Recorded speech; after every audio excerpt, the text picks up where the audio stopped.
On the 6th of February 1685, James, Duke of York, became James II of England following the death of his brother Charles II. However, it would not be long before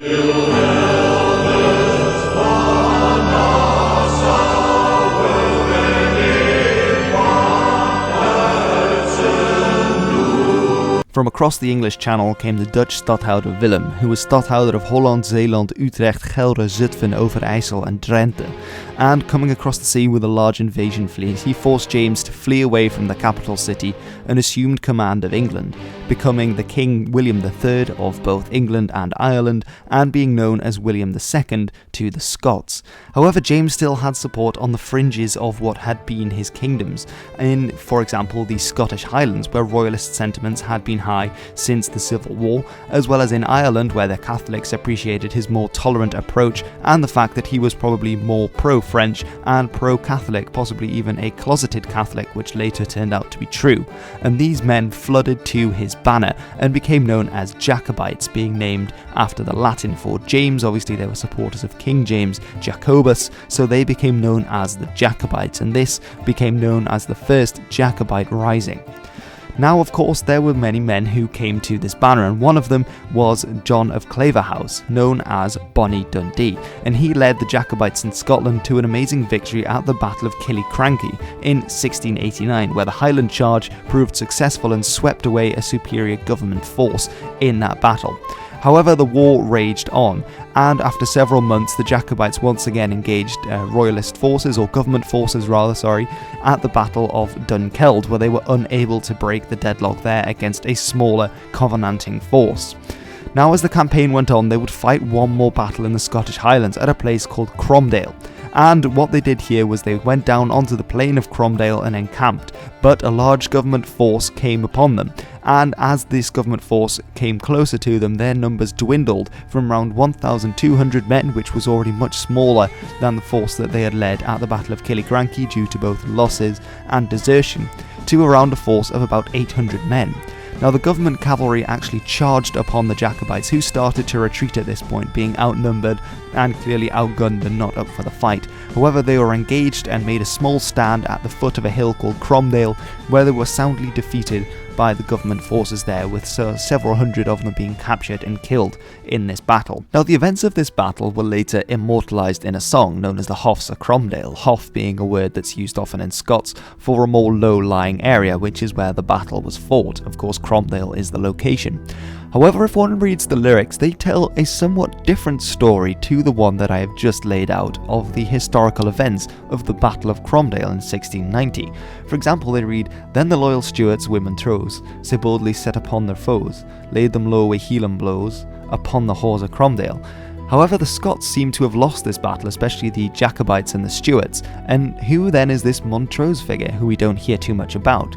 Well, this is actually the Marquis of Montrose, and far from being a Jacobite, he was actually involved in a very different conflict, in actually the War of the Three Kingdoms, which, if you don't know that term, is an extension of the English Civil War as it applied to the various other kingdoms at the time, so Scotland and Ireland. Now, he actually died some 40 years before the events of the Battle of Cromdale, which seems odd because he's now been jimmied into this song about 1690, whereas his death was in the late 1640s.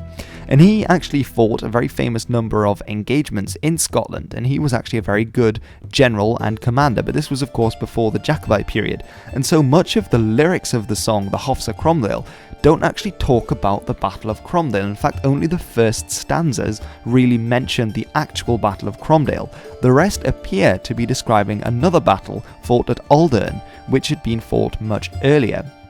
For example, in this battle, this was part of the War of the Three Kingdoms, during which the English Parliament obviously declared war against the English king, so you had the parliamentarians and the Cavaliers, the royalists in England, and this then stretched into Scotland as well, where the Scottish Parliament, which was dominated mostly by strict Protestants, so in the Lowlands you had these guys called the Covenanters, who believed in the Covenant, which, I won't get into all the religious stuff, but essentially they were fairly strictly Protestant.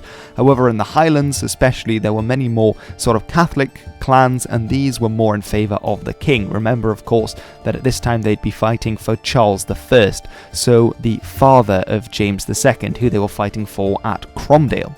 and these guys were wanting him to win the war against the Parliament, and the Scottish Parliament had raised forces, and so Montrose was leading a Highland army largely that was fighting against these parliamentarians at the Battle of Uldern, and he was able to defeat this larger force at the Battle of Uldern.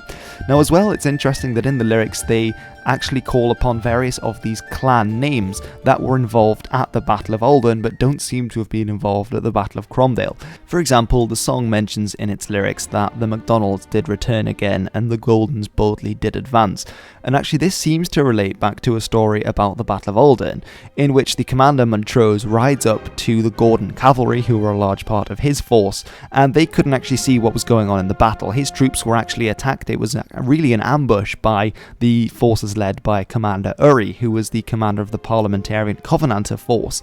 They tried to surprise attack the encampment of Montrose, but they were betrayed by accident because they were trying to fire off some of the wet powder in the muskets. Of course, this was the era of pike and shot, and this alerted the royalist encampment, who then had to spring into action. And most of the encampment was actually in a small hovel. So Montrose rode up to this Gordon cavalry, and he said to them, "Oh, do you know that the MacDonalds, they are pressing all in front of them, they are destroying this Covenanter army, and they're going to get all the glory." And of course in the clan system, they couldn't allow this, because the Gordons and MacDonalds had a big rivalry. I mean, the MacDonalds appear to have a rivalry with pretty much every other clan around them.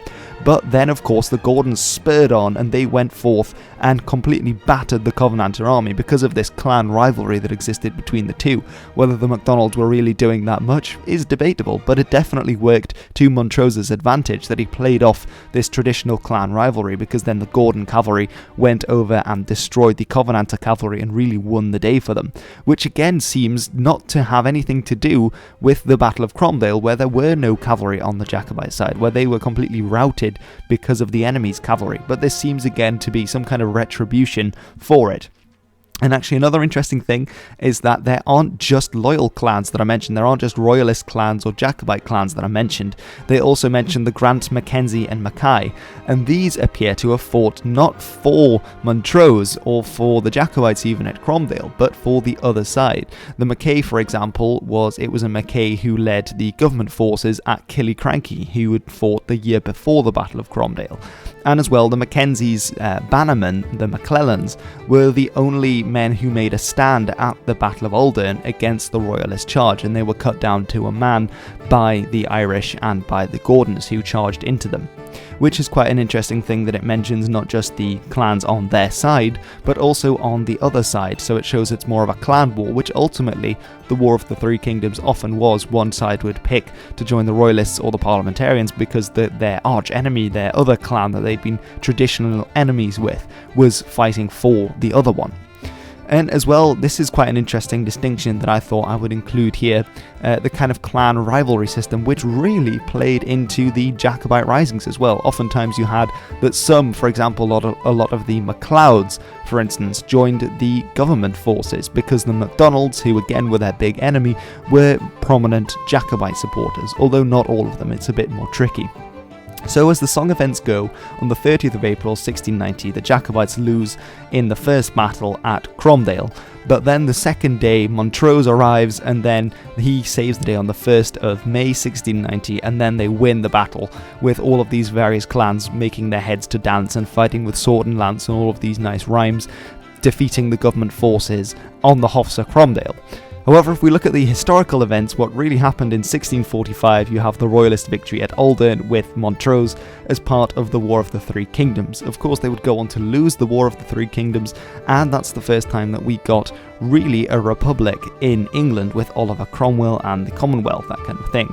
However, in 1660, it was the Restoration, which meant that Charles II came back to the throne upon the death of Oliver Cromwell. In 1688, obviously you had the Glorious Revolution with Willem von Oranje coming to the throne and the start of the Jacobite cause. And then in 1690, you had the Jacobite defeat at Cromdale, which is where the song gets its name as part of the Jacobite Risings.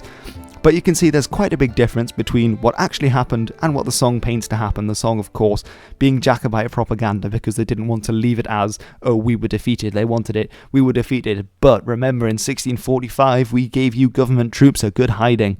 So, thank you very much for watching. I know this has been a bit of a weird video, but I wanted to make this because the Haughs of Cromdale, I've played it a couple times.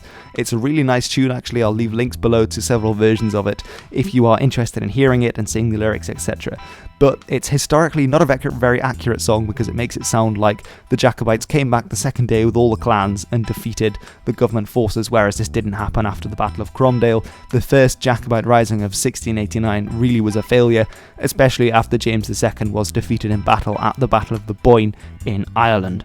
So, thank you very much for watching. I've been History with Hilbert, and this has been a little video about the Haughs of Cromdale, some of the history around the War of the Three Kingdoms, as well as the Jacobite Risings, and about why you should never trust Scottish folk songs because they are full of shit.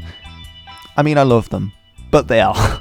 So, thank you for watching. I hope you have enjoyed it. Do check out some of my other videos. Don't forget to like, comment, and subscribe, and hit the little notification bell to stay updated. So, thanks for watching, and have a great day.